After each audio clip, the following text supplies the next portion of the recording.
اعوذ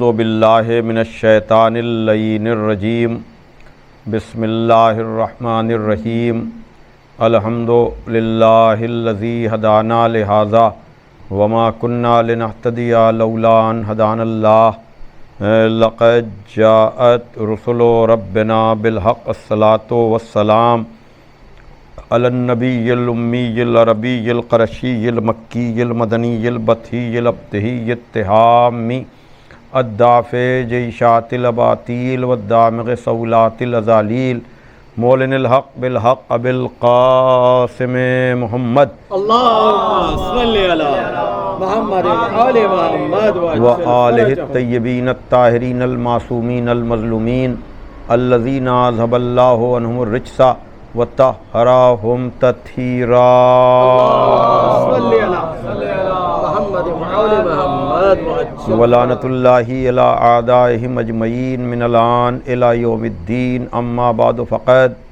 قال علی علیہ السلام ان اللہ بعث رسولا ہادیا بکتاب ناطق وامر قائم لا یہلک عنہ الا ہالک. صلوات بھیجے محمد. اللہم صلی علی محمد وآل محمد وعجل فرجہ. بزرگان محترم و دوستان عزیز، آپ حضرات کی خدمت میں دعوت ذوالعشیرہ سے کربلا تک کو موضوع گفتگو بناتے ہوئے ایک سلسلہ گفتگو جاری ہے. گفتگو کا ذریعہ مولائے کائنات غالب علی کل غالب مطلوب کل طالب حضرت علی ابن ابی طالب علیہ الصلاۃ والسلام کی زبان مبارک پر جاری ہونے والے الفاظ ہیں کہ جس میں ارشاد ہو رہا ہے کہ بے شک اللہ نے مبعوث کیا رسول کو ہدایت کے لیے کتاب ناطق اور امر قائم کے ساتھ. ان چیزوں کے آ جانے کے بعد ہلاک نہیں ہوگا مگر وہ جس کی قسمت نے ہلاکت لکھی ہوئی. پروردگار عالم نے انسان کو خلق کرنے کے بعد آزاد نہیں چھوڑ دیا بلکہ اس کو ہدایت دینے کے لیے انبیاء اور مرسلین کا ایک سلسلہ جاری کیا، اور اس سلسلہ ہدایت میں نبوت کے طور پر آخری نبی محمد مصطفیٰ صلی اللہ علیہ وآلہ وسلم جنہوں نے جزیرہ نمائے عرب میں ان جاہل بددوؤں کے درمیان خدا کے ایک ہونے کا اعلان قولوا لا الہ الا اللہ تفلحوا کی آواز کے ساتھ کیا، اور پہلی ہی منزل پر پیغمبر اسلام نے نصرت کے لیے یہ آواز بلند کی کہ اس مشن میں جو بھی میرا ساتھ دے گا ہوا وصی و وزیری و خلیفتی من بعدی، وہ میرا وصی ہوگا، میرا وزیر ہوگا، میرا خلیفہ ہوگا میرے بعد. اور قرآن نے واضح کر دیا کہ رسول تمہارے لیے ہمیں کسی اور کی ضرورت نہیں ہے، بلکہ ہم نے اگر تمہیں نبی بنایا ہے تمہارے گواہ کا بھی انتظام ہم ہی نے کیا ہے. سورہ رات کی آخری آیت کہ جس کے لیے مولائے کائنات غالب علی کل غالب مطلوب کل طالب حضرت علی ابن ابی طالب علیہ السلام سے جب کسی نے پوچھا کہ یا علی آپ کو اپنی کس فضیلت پہ ناز ہے، تو وہ جو فضیلتوں کا مرکز ہے، فضیلتوں کا محور ہے، جس کے لیے ابن ابی الحدید معتزلی نے مولائے کائنات کا قصیدہ نظم کرتے ہوئے عجب بات کہی کہ یا علی کیا شرف ہے آپ کا کہ لوگ فضیلتوں کے پیچھے بھاگتے ہیں اور فضیلتیں آپ کے پیچھے بھاگتی ہیں. لوگ صفتوں کے پیچھے بھاگتے ہیں اور صفتیں آپ کے پیچھے بھاگتی ہیں.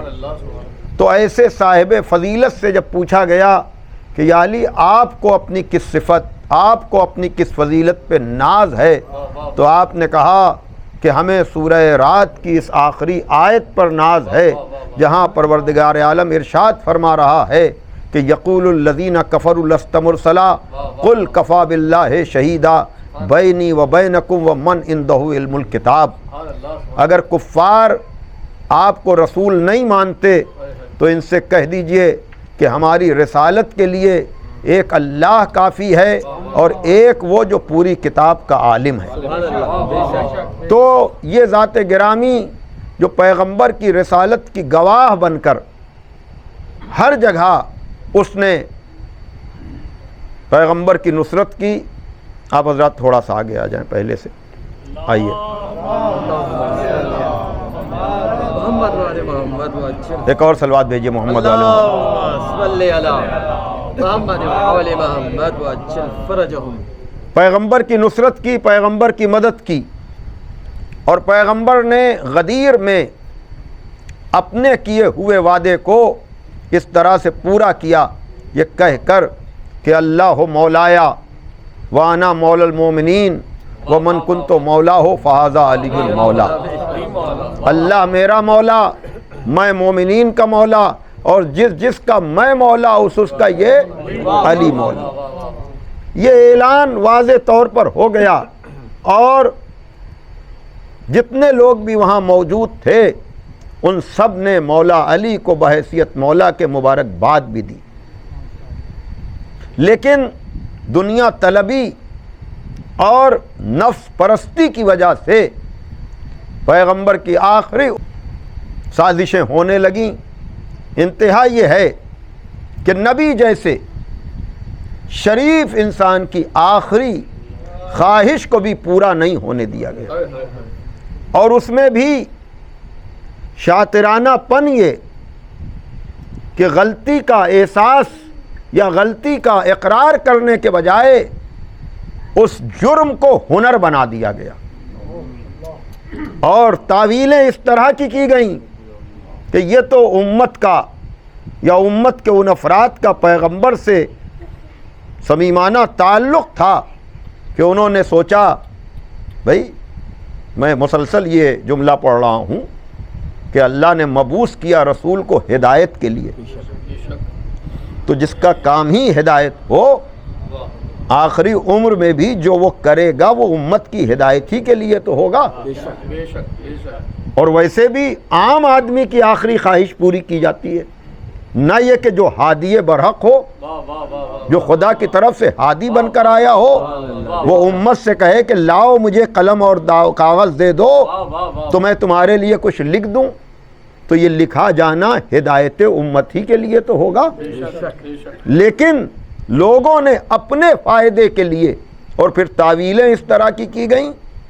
میں نے مشن کی مجلس میں حسینی مشن میں جو 24-25 محرم کو پڑھی تھی اس میں اس بات کا میں نے تذکرہ اشارتاً کیا بھی تھا، اور یہ کہا بھی تھا کہ تفصیلات اس اشرے میں انشاءاللہ میں بیان کروں گا کہ اب دیکھیے جو تعویلیں کی گئیں، صحیح بخاری میں متعدد مقامات پر حدیث قرطاس موجود ہے، اور تعویل کرنے والوں نے یعنی وہی بات کہ یہ حال بھی دیکھا ہے تاریخ کی نظروں نے کہ لمحوں نے خطا کی تھی صدیوں نے سزا پائی تھی۔ غلطی کوئی بھی کر سکتا ہے لیکن آدمی غلطی کو غلطی سمجھے، لیکن وہاں یہ ہوا کہنے لگے کہ یہ تو اگر انکار کیا کسی نے اور رسول کو قلم اور کاغذ نہیں دیا تو یہ تو رسول سے محبت کی دلیل ہے۔ اس سے زیادہ رسول سے محبت کیا ہو سکتی ہے کہ جس رسول نے ساری زندگی امت کی ہدایت کی، تو اگر وہ بستر مرگ میں ہو، مرض الموت اس کو لاحق ہو، تو اس کو زحمت نہ دینا یہ تو عین محبت ہے۔ یعنی یہ الفاظ باقاعدہ طور پر لکھے گئے، اور یہ کہا گیا چونکہ عبداللہ ابن عباس ساری زندگی افسوس کرتے تھے، کیونکہ یہ واقعہ جمعرات کے دن کا تھا، کہا جمعرات کا دن کتنا قیامت کا دن تھا کہ جب ہادی برحق کو اس کی خواہش کے مطابق قلم اور کاغذ نہیں دیا گیا، تو کہا یہ گیا کہ یہ تو محبت کی دلیل تھی۔ لیکن اس محبت کا راز کہاں کھلا کہ کل تک جو رسول کو کاغذ اور قلم نہیں دے رہے تھے اور چاہنے والے کہہ رہے ہیں یہ تو محبت کی بات تھی، لیکن یہ محبت کرنے والے جب رسول کے جنازے کی بات آئی تو یہ غیر حاضر تھے۔ توجہ فرمائیے گا، کڑی سے کڑی ملائیے تو نتیجہ خود بخود نکلتا چلا جائے گا کہ یہ معاملہ محبت کا نہیں تھا بلکہ حکومت سے محبت کا تھا، عہدے اور منصب سے محبت کا تھا۔ آپ حضرات اور تھوڑا سا آئیے آگے آ جائیے، آپ حضرات ایک صلوات بھیجیے محمد والے محمد پر۔ بھائی باواز بلند نعرہ صلوات بھیجیے۔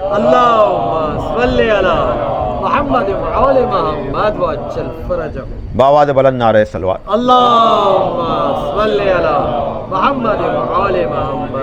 تو اب یہی لوگ جو کل تک رسول کو قلم دعوات نہیں دے رہے تھے، یہی رسول کے جنازے سے بھی غیر حاضر رہے، اور جب پوچھا گیا کہ یہ آپ نے کیا کیا تو کہنے لگے کہ میں نے عرض کیا تھا، شاید آپ کو یاد آ جائے، میں نے وہاں اشارہ کیا تھا کہ شبلی نعمانی نے الفاروق میں یہاں پر آ کر کے ہاتھ کھڑے کر لیے۔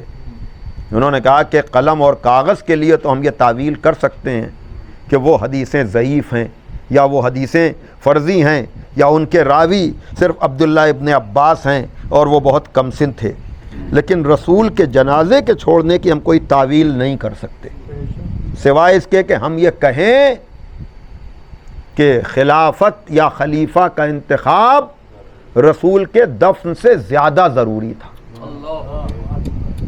سب چیزیں چھوڑ دیجئے، غدیر اور سقیفہ کے اس فرق کو اگر آدمی سمجھ لے کہ غدیر کے سلسلے میں ہمیں رسول کا خلیفہ بھی مل جاتا ہے اور ملتا بھی ہے علی جیسا، سبحان اللہ، اور جنازے کو چھوڑنا بھی نہیں پڑتا۔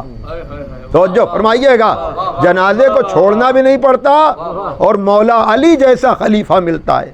سقیفہ کے سلسلے میں جنازہ بھی چھوڑنا پڑتا ہے اور خلیفہ بھی ایسا ملتا ہے جس کا خود بیان ہے کہ دیکھو اگر میں سیدھا چلوں تب تو تم میرا اتباع کرنا، لیکن اگر میں ٹیڑھا چلنے لگوں تو تم لوگ مجھے سیدھا کر دینا۔ اب آپ مجھے بتائیں کہ رسول کی جگہ پر آنے والا اگر اس طرح کے دعوے کرے تو پھر پورے اسلام کا کیا ہوگا؟ صلوات بھیجئے محمد والے محمد، ایک اور صلوات بھیجئے محمد والے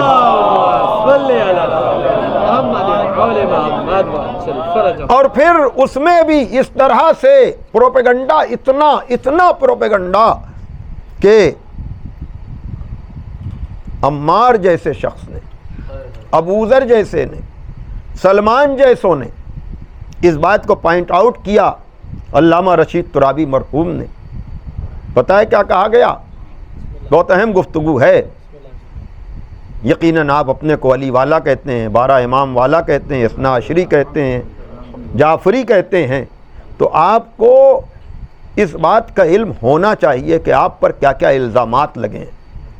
ان الزامات میں سے ایک بڑا الزام یہ ہے کہ مولائے کائنات کی خاموشی کو ان کے چاہنے والوں کے خلاف استعمال کیا گیا، تاکہ چونکہ حضرت علی سے ڈائریکٹ تو فی الحال اب تک کا جو دور اور زمانہ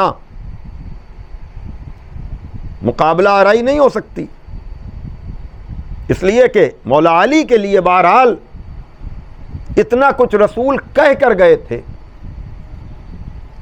کہ معاویہ سے پہلے والے جو بھی خلفاء تھے یہ بچ کر بچا کر،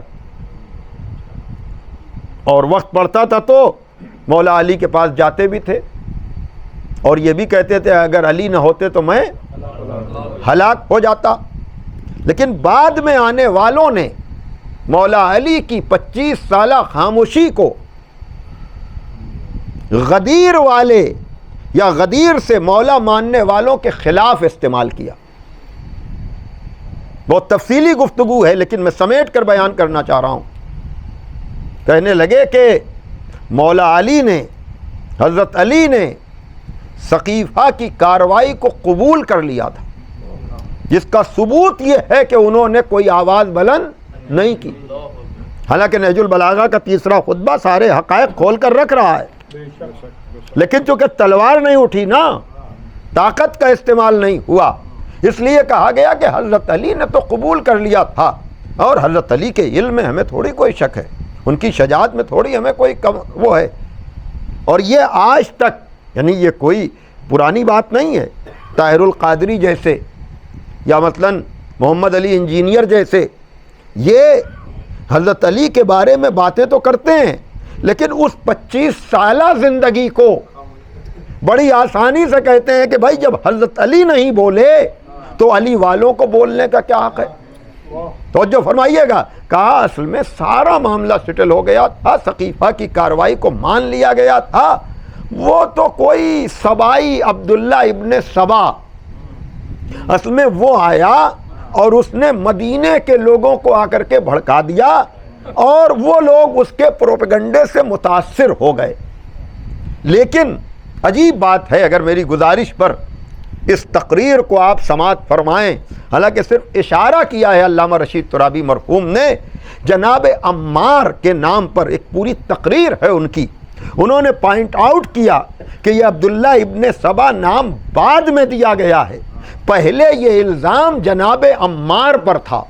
بڑی توجہ عزیزان محترم، چونکہ ان کا تعلق بھی اسی قبیلے سے تھا، تو اصل میں یہ سوچ کے کہ کہیں صحابیوں پر ہم الزام لگائیں گے تو کہیں ہم گرفتار نہ ہو جائیں، اس لیے پہلے یہ جرم، یہ الزام جناب عمار یا جناب ابوذر یا جناب مقداد جیسوں پر تھا کہ پوری امت نے تو سقیفہ کے فیصلے کو مان لیا تھا، یہ ان لوگوں میں سے خاص کر عمار ماننے کو تیار نہیں تھے، اور عمار نے پورے مدینے میں پروپیگنڈا کر کے، وہ تھوڑی سی تعداد تھی، وہ دھیرے دھیرے بڑھتے بڑھتے یہ لوگ شیعہ ہو گئے، ورنہ حضرت علی سقیفہ کی کارروائی کو قبول کر چکے تھے۔ کیا مطلب؟ یعنی حضرت علی نے تو قبول کر لیا تھا، لیکن کچھ جذباتی لوگوں نے سقیفہ کے خلاف آواز بلند کی، وہ شروع میں تھوڑے سے تھے، پھر بڑھتے بڑھتے ان لوگوں نے اپنا نام شیعہ رکھ لیا، اور پھر امامیہ رکھ لیا، پھر 12 امام والے ہو گئے۔ توجہ فرمائیے گا، یعنی پورا ماننے والوں پر الزام لگا دیا گیا کہ یہ تو معاملہ سارا خراب کر دیا، ورنہ غدیر کی حدیث کو بھی کچھ لوگ مان لیتے ہیں، اور پھر وہاں جب گرفتار ہوتے ہیں تو کہتے ہیں روحانی وراثت تو مولا علی کے پاس آئی تھی، لیکن دنیاوی وراثت جو ہے امت نے جسے منتخب کیا۔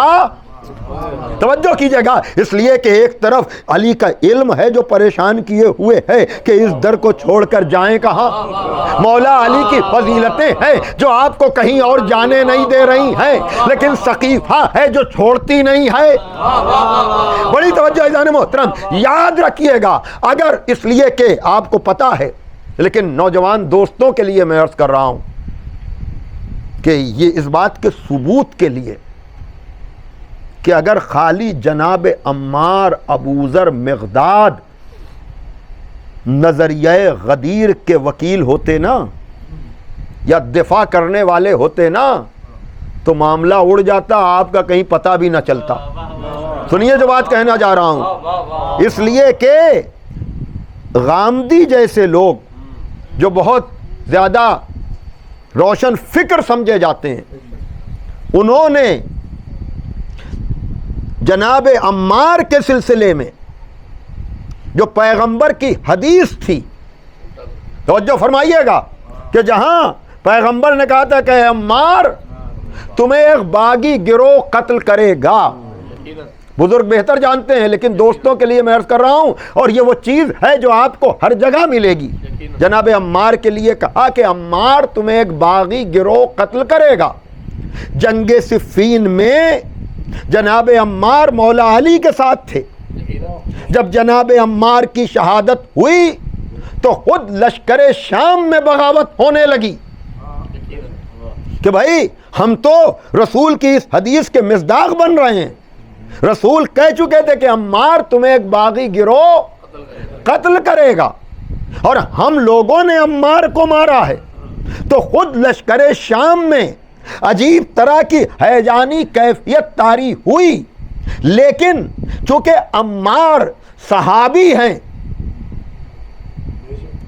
رتبہ بہت بڑا صحیح، لیکن صحابیت سے آگے تو نہیں ہے نا عمار، اس لیے ان کی شہادت کے بعد بھی حاکم شام نے ایک چال چلی، جب خود لوگ اس سے پوچھنے لگے کہ ہم تو اس حدیث کے مصداق قرار پا رہے ہیں کہ پیغمبر نے کہا تھا کہ عمار تمہیں ایک باغی گروہ قتل کرے گا اور عمار کو قتل کرنے والے ہم لوگ ہیں، تو حاکم شام نے کہا کہ ہم تھوڑی قتل کر رہے ہیں، جو لے کر آیا ہے اصل میں تو وہ عمار کا قاتل ہوا۔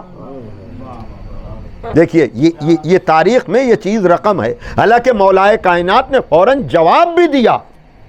میدان جنگ میں اس طرح کی چیزوں کا ہونا عام بات نہیں ہے۔ مولا علی نے کہا کہ اگر عمار کو لانے کی وجہ سے ہم عمار کے قاتل ہیں تو پھر احد میں جناب حمزہ کو لانے والا کون تھا؟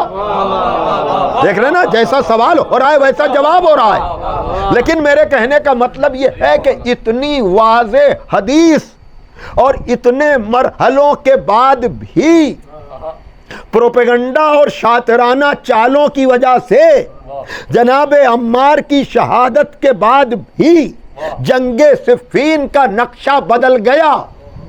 بڑی توجہ۔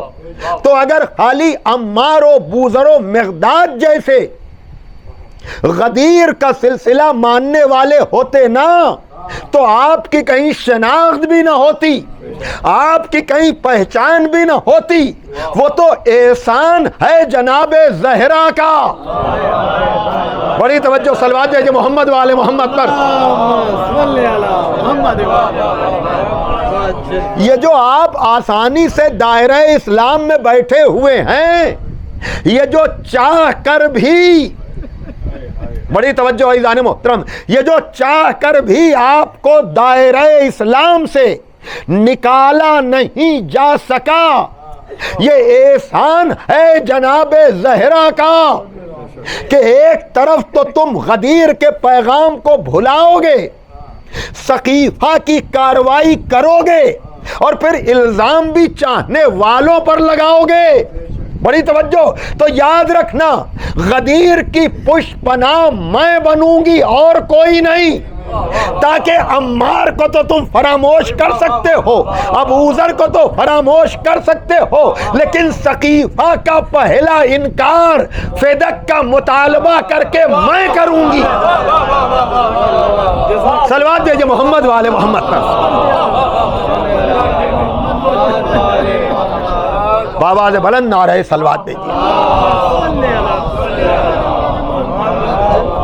بھائی آپ اندازہ کر رہے ہیں میں نے جو اشارے کیے کہ جب جناب عمار کی شہادت تک واضح ہونے کے بعد بھی پروپیگنڈے کا اثر ہو جائے، لیکن یہ جو جتنے بھی بل آتے رہیں، جتنے بھی مسائل ہوتے رہیں، یاد رکھیے گا، لیکن یہ مطالبہ فدق جو ہے یہ دودھ کا دودھ پانی کا پانی کر دیتا ہے۔ اس لیے کہ سب پر تو کہہ سکتے ہیں، لیکن جناب زہرا کے لیے امت کیا کہے گی؟ اس لیے کہ جناب زہرا کا مسئلہ صحابیت کا نہیں ہے، اہل بیت کا ہے۔ پیغمبر کی سند ہے، لیکن اس میں ملاوٹ کس طرح سے کی گئی؟ لیکن مصداق آیہ تطہیر کے بارے میں کون کیا کہے؟ توجہ فرمائیے گا۔ یہی وجہ ہے کہ سقیفہ کے سارے پروپیگنڈوں کا دم نکل جاتا ہے مطالبہ فدق کے سامنے۔ آج تک کوئی بھی اس مطالبے کا جواب لا نہ سکا، اور جناب زہرا نے کہا کہ غدیر کے محاذ کو میں سنبھالوں گی، اور اس میں بھی وقفہ نہیں ہوگا، اس لیے کہ وقت اور حالات ایسے ہیں۔ جلدی جلدی اب میں گفتگو کروں گا آپ کی سماعتوں پر بھروسہ کر کے، اس لیے کہ ادھر پورے طور پر سقیفہ کی کارروائی کے بعد سقیفائی گروہ مطمئن ہو کر بیٹھ گیا کہ ہم نے ایسا جال بچھا دیا ہے، ہم نے اس دام میں سب کو خاموش کر دیا ہے۔ انتہا یہ ہے، ایک صلوات بھیجیے آپ ذرا محمد والے۔ محمد وآل محمد وعجل فرجهم. ایک اور صلوات بھیجیے. اللہم صلی علی محمد وآل محمد وعجل فرجهم. اہم ترین گفتگو ہونے جا رہی ہے. بھائی دیکھیے پیغمبر کا کام کیا تھا؟ ہدایت کرنا. ان اللہ بعث رسولا ہادیا بکتاب ناطق و امر قائم. بے شک اللہ نے مبعوث کیا رسول کو ہدایت کے لیے. رسول کا کام ہدایت کرنا. اور اس آخری نبی سے اس کی آخری زندگی میں کیا کہا جا رہا ہے کہ اگر یہ نہ کیا تو کچھ نہ کیا. یعنی اگر یہ کام تم نے نہیں کیا تو گویا کہ ہدایت کا کوئی کام انجام، بڑی توجہ، تم نے ہدایت کا کوئی کام انجام نہیں دیا. اور اس ہدایت میں جو اہم ترین کام کہ اگر یہ نہ کیا تو کچھ نہ کیا، وہ کام کیا تھا کہ اپنے بعد وصی مقرر کرو، اعلان کرو اور دعوت ذوالعشیرہ کے وعدے کو پورا کرو. بڑی توجہ.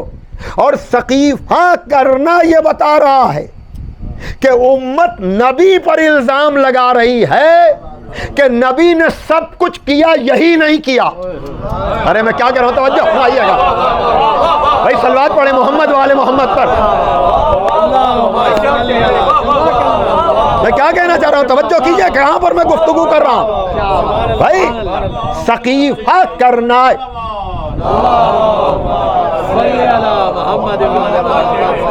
میں ابھی عرض کر کے آ رہا ہوں کہ جنازہ تک جس نام پر چھوڑا وہ رسول کی خلافت ہے. خدا کہہ رہا ہے کہ یہ نہ کیا تو کچھ نہ کیا. اس سے زیادہ امت کا نبی پر الزام ہو کیا سکتا ہے کہ جس کام کے لیے خدا کہہ دے یہ نہ کیا تو کچھ نہ کیا. امت سقیفہ کی کارروائی کر کے عملی طور پر الزام لگا رہی ہے کہ نبی نے سب کچھ کیا. ارے صلوات بھیجیے آپ محمد والے محمد.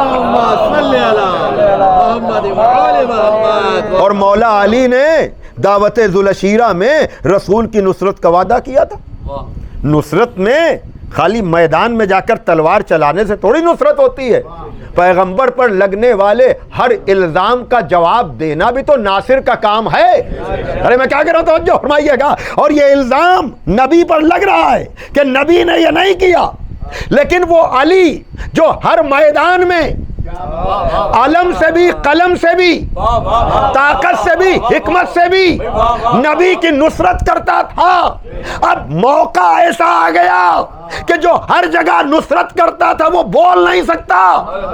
ارے میں کہاں جاؤں، توجہ فرمائیے گا. یعنی وقت اور حالات ایسے ہیں کہ انہوں نے سقیفہ کی کارروائی کر کے، اب اگر کل کی گفتگو آپ اگر اندازہ کر لیں، یہ ابو سفیان حکومت دینے نہیں آیا تھا، سقیفہ والوں کی طرف سے حرارت کا اندازہ لگانے آیا تھا کہ علی اٹھیں گے کہ نہیں، علی بولیں گے کہ نہیں. اس نے اندازہ لگا کر کے جا کے رپورٹنگ کی ہوگی کہ جو دل چاہے کرنا ہے کرو، علی بولیں گے نہیں. یہ انہوں نے یہ سوچا کہ چال ایسی چلی ہے کہ حکومت بھی مل گئی اور علی جیسا بول بھی نہیں رہا ہے. اب آپ سمجھے زہرا کی عظمت کیا ہے بھائی. توجہ فرمائیے گا. جہاں صاحب ذوالفقار مسلحتاً خاموش ہو جائے، وہاں زہرا کی زبان نے ذوالفقار کا کام کر کے بتا دیا. صلوات دیجئے محمد وآل محمد.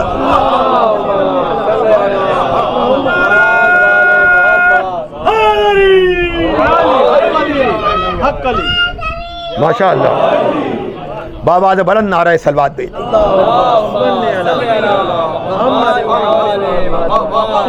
دیکھ رہے ہیں آپ مطالبہ فدق کا مرحلہ کیا ہے. اور پھر جب یہ بات واضح ہو گئی تو اب جب سلسلے ملائے گئے تو اقرار کرنے والوں نے اقرار کیا کہ دلیل بیعت فاسق روا رکھی گئی تھی. دلیل بیعت فاسق روا رکھی گئی تھی. مدینے میں بنائے کربلا رکھی گئی. توجہ فرمائیے گا. تو یہ انکار حسین جس کو آپ سلام کرتے ہیں، جس کی عظمت، جس کی بزرگی، جس کا کمال مصائب نہیں ہے ابھی، لیکن آپ کو انکار حسین پہ فخر ہے نا.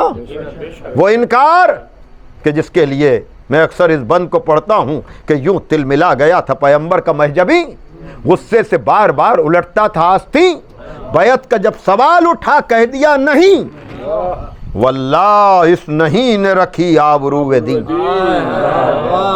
عجب مصرع ہے، عجب مصرع ہے، واللہ اس نہیں نے رکھی آبروئے دین۔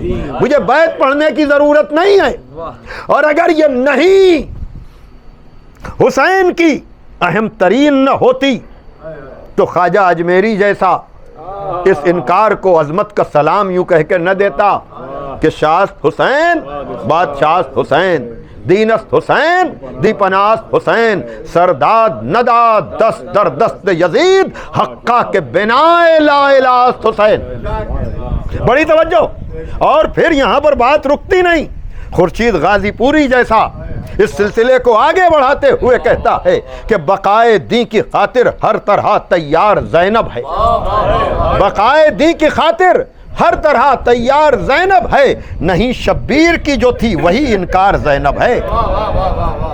نہیں یہ بھی مصائب نہیں ہے، نہیں شبیر کی جو تھی وہی انکار زینب ہے، ادب سے دست بستہ عرض ہے یہ خواجہ کی خدمت میں، ادب سے دست بستہ عرض ہے یہ خواجہ کی خدمت میں کہ بنائے لا الہ میں بھی حصہ دار زینب ہے۔ صلوات ہے محمد علیہ وسلم، ماشاءاللہ۔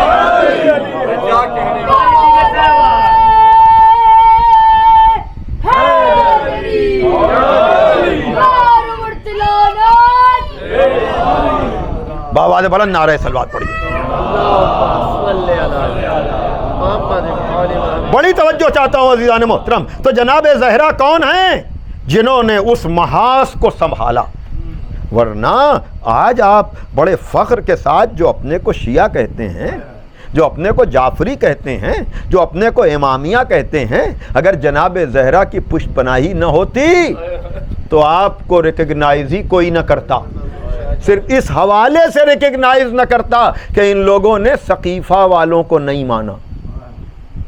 آج جو یہ پوری کاروائیاں ہو رہی ہیں، لیکن بلوں کو پاس کرتے رہو ایک ملک میں کر کے، تم کیا پوری شیعت کو توجہ فرمائیے گا، اس لیے کہ کتابوں میں جو درج ہے، توجہ فرمائیے گا، خود آپ کی کتابوں میں جو تفصیلات لکھی ہوئی ہیں، اس لیے کہ یہ صرف اور صرف یاد رکھیے گا جناب زہرا کے اس انکار کا کمال ہے کہ جو ہم بہت اعتماد کے ساتھ، یاد رکھیے گا، مصلحتاً فتنہ و فساد سے بچنے کے لیے ہم خاموش ہو جائیں تو کوئی بات نہیں، لیکن جس علی والے کو بھی فدق کا قصہ معلوم ہے،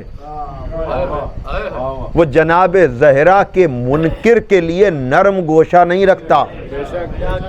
ارے میں کچھ کہہ رہا ہوں، توجہ فرمائیے گا، یعنی جس علی والے کے سامنے بھی کہیں بھی ہو، اور یہی وہ پوائنٹ ہے کہ بڑے بڑے بدل جاتے ہیں، یہ تو بتایا نہیں جاتا ہے نا، اس لیے لوگ خوش فہمی کا شکار رہتے ہیں، لیکن جب ٹھنڈے دل سے سن کر کوئی یہ سوچتا ہے کہ نبی کی بیٹی گئی مطالبے کے لیے، تو آدمی یہ نہیں پوچھتا ہے کہ صحیح کون غلط کون، بس پوچھتا اتنا ہے کہ نبی کی بیٹی گئی کہ نہیں۔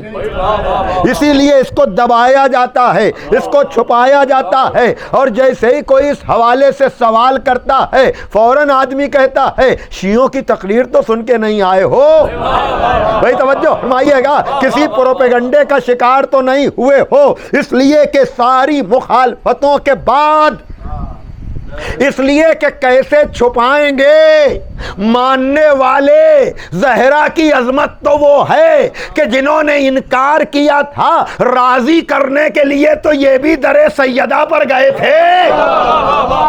ارے صلوات بھیجئے محمد والے محمد پر، ارے باواز بلند نعرہ صلوات بھیجئے۔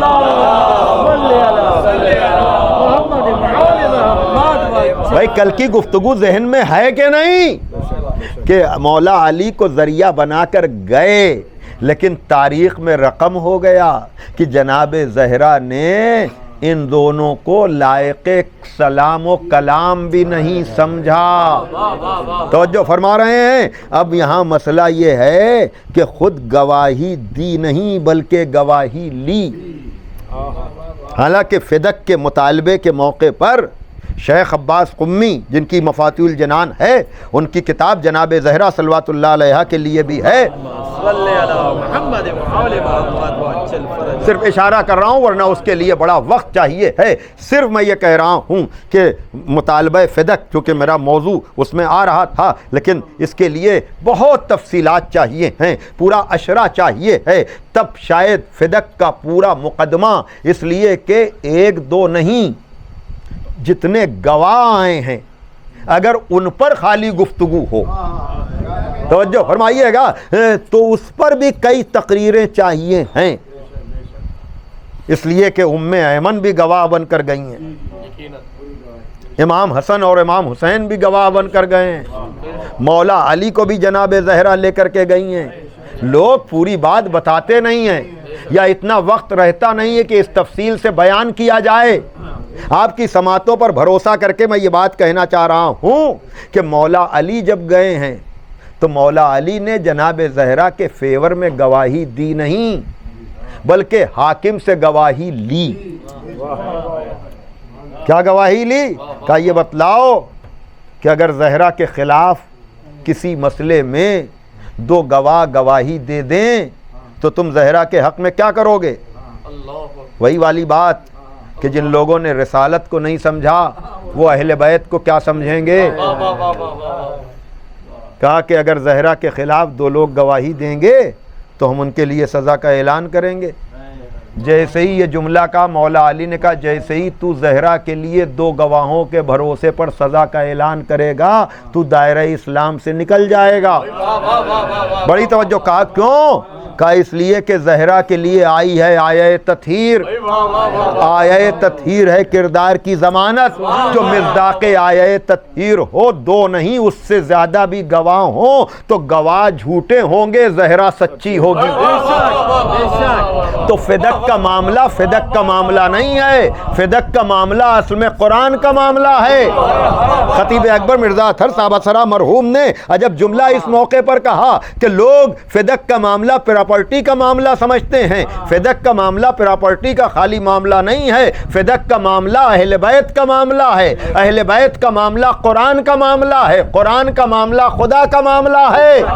بھائی توجہ فرمائیے گا۔ تو اگر جناب زہرا نے حق نہیں تھا دعویٰ کیا تو معاذ اللہ غلطی کی تو الزام قرآن پہ لگے گا کہ جو مصداق آیہ تطہیر ہے وہ غلطی کر کیسے سکتا ہے؟ تو بات قرآن تک جائے گی اور قرآن کی بات قرآن تک رکے گی نہیں، وہ خدا تک جائے گی۔ یہی تو لوگ سمجھ نہیں پاتے ہیں کہ زہرا کی مخالفت نہیں ہے، اصل میں خدا کی مخالفت ہے۔ صلوات بھیجئے محمد والے محمد تک۔ ایک اور صلوات بھیج دیجیے آپ محمد والے محمد۔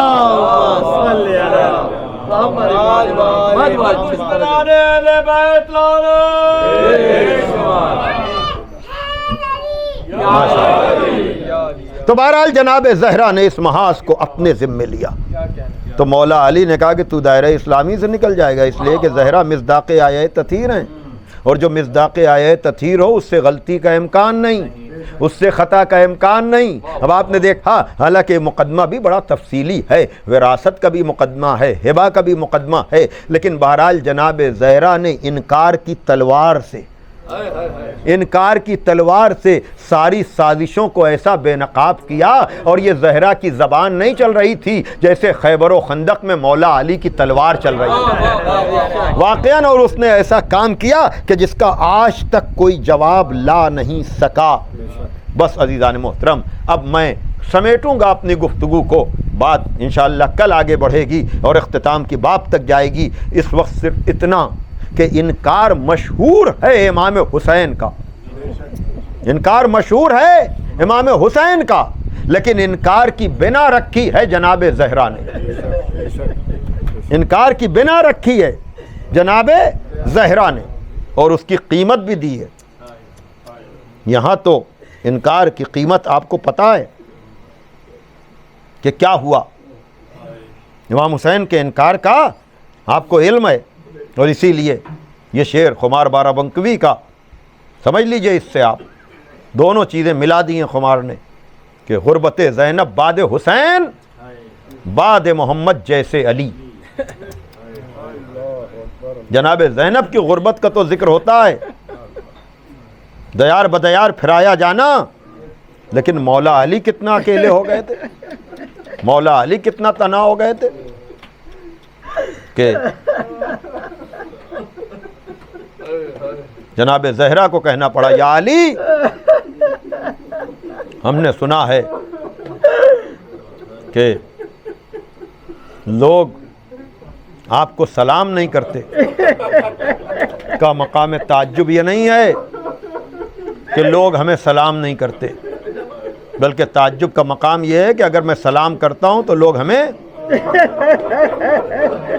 ہاں دیکھیے ان چیزوں پر بہت سے لوگ یقین بھی نہ کرتے، ان مصائب پر پردہ پڑا رہ جاتا۔ مدینے میں ہونے والے مظالم کو کوئی تسلیم ہی نہ کرتا، صرف مولا علی کی خاموشی کی وجہ سے۔ آپ سمجھ رہے ہیں کہ مولا علی کی مظلومی کیا ہے؟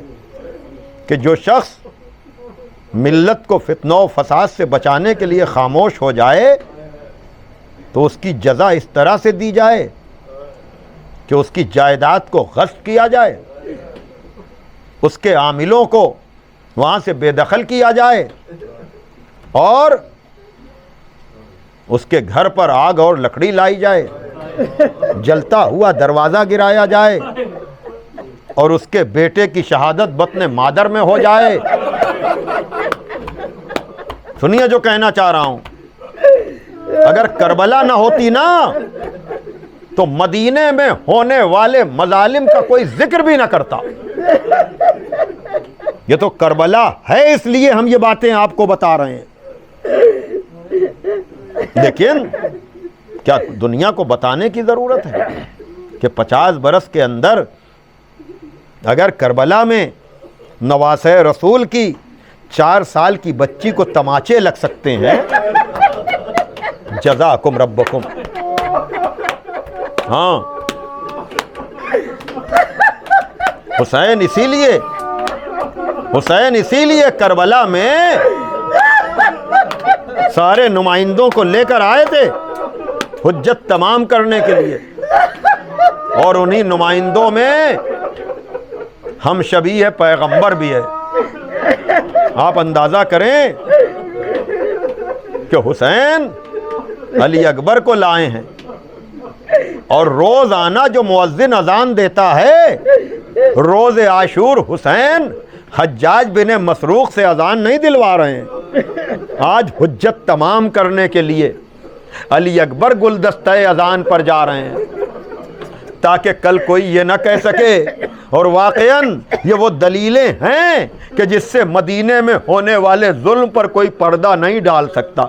جو ہم شبیہ پیغمبر کو شہید کر سکتا ہے، اگر وہ حکومت کی لالچ میں مولا علی کے گلے میں رسی ڈالے۔ جزاکم ربکم، یہ پورا سلسلہ ملا کر آ جائیے۔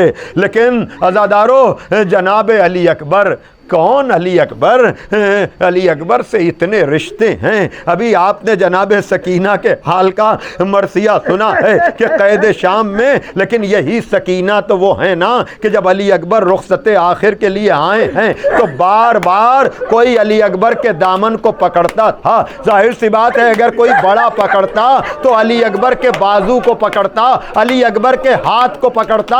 یہ دامن پکڑنے والا لگ رہا ہے کوئی کمسن ہے، اور وہ کمسن کوئی اور نہیں، 4 سال کی بچی ہے جو کہہ رہی کہ بھیا اگر تم چلے جاؤ گے تو صغرا کو جا کر جزاکم ربکم۔ ہاں عزادارو، آپ کو پتا ہے نا مسلسل بازار کے مصائب ہو رہے تھے، دربار کے مصائب ہو رہے تھے، لیکن میں نے آخری دن آنے کی وجہ سے کہ یہ ذکر ہو جائے، لیکن یاد رکھیے گا دوران سفر بھی علی اکبر کو کیسے یاد کیا گیا ہے پتہ ہے آپ کو؟ جب علی اکبر کا سر نو کے نیزہ پہ دیکھنے والے نے دیکھا ہے تو عجب جملہ کا، کاش اس جوان کی ماں اس سے پہلے مر گئی ہو۔ جزاکم ربکم، جناب لیلا نے تڑپ کر یہی کہا تھا، غضب تو یہی ہے کہ میرا اکبر مارا گیا اور یہ ماں زندہ۔ خدا آپ کی آوازوں پہ رحمت نازل کرے، خدا آپ کو کوئی غم نہ دے سوائے غم حسین کے۔ چند جملے جناب علی اکبر کے لیے سنیے اور مجھے اجازت دے دیجئے، اور وہ یہ کہ علی اکبر جب جانے لگے ہیں نا تو خیمے کا پردہ بار بار اٹھتا تھا گرتا تھا، اٹھتا تھا گرتا تھا۔ راوی کہتا ہے ایسا لگ رہا تھا جیسے بھرے گھر سے جنازہ نکل رہا ہو۔ یہ جملہ بہت آپ نے سنا ہے، لیکن آج میں آپ کو ایک سوال آپ کے سامنے رکھتا ہوں، بس اسی پر مجلس تمام ہو جائے گی۔ عزادارو، کہ جب علی اکبر زندہ ہیں اور خیمے سے جا رہے ہیں تو ایسا لگ رہا ہے جیسے بھرے گھر سے جنازہ نکل رہا ہو، تو جب علی اکبر کی زندگی میں اہل حرم پر یہ عالم ہے تو جب علی اکبر کا لاشا آیا ہوگا تو بیویوں پہ کیا گزری ہوگی؟ جزاکم ربکم۔ لیکن علی اکبر جب گئے ہیں نا، دو جملے سن لیں، اور وہ یہ کہ دیکھیے امام حسین یا علی کہتے ہوئے آگے بڑھ رہے تھے۔ اب پتہ نہیں کربلا کے علی کو پکار رہے تھے کہ نجف کے علی کو پکار رہے تھے، کہہ رہے تھے علی اکبر تمہارے بعد مجھے کچھ نظر نہیں آ رہا۔ جزاکم ربکم، علی اکبر تمہارے بعد زندگانی دنیا پر خاک، حسین معصوم ہیں، حسین امام ہیں، لیکن جوان بیٹے کا غم ایسا ہے کہ حسین جیسا باپ کہہ رہا ہے علی اکبر مجھے کچھ نظر نہیں آ رہا ہے۔ تو جب حسین جیسے باپ کا یہ عالم ہے تو ذرا اندازہ لگاؤ جب علی اکبر کا لاشا آیا ہوگا تو ماں پہ کیا گزری ہوگی۔ یہی وجہ ہے جب علی اکبر کا لاشا خیمے میں رکھا گیا سب تو آ گئے، بی بی لیلا نہیں آئی، بی بی لیلا نہیں آئی۔ جناب فضہ ڈھونڈتی ہوئی چلی، دیکھا جناب لیلا ایک خیمے میں ادھر سے ادھر پھر رہی ہیں۔ کہا بی بی آپ کا انتظار ہے۔ کہا فضہ مجھے خیمے کا دروازہ نظر نہیں آ رہا ہے، یقیناً یہ جوان کی موت ہے، باپ بھی تڑپ رہا ہے، ماں بھی تڑپ رہی ہے۔ بی بی لیلا یہ مجمع آپ کو آپ کے بیٹے کا پرسا، واہ حسینہ واہ مظلومہ، الا لعنت اللہ علی القوم الظالمین، سیعلم الذین ظلموا ای منقلب ینقلبون۔